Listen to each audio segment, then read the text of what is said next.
How to add custom questions on Eventbrite. Adding custom questions to your Eventbrite event allows you to gather specific information from attendees during the registration process. Here's how to add custom questions. Go to Eventbrite and log in with your credentials.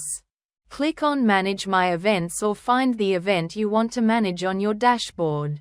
On the Event Management page, select Order options in the menu. Then click on Order Form. Choose each attendee or buyer only, depending on who should answer the questions.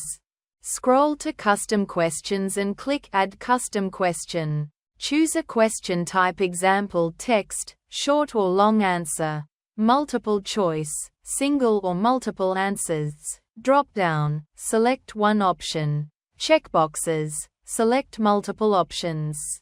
Enter the question text and configure the options as needed. Once you've added all your custom questions, click Save. Thanks for watching.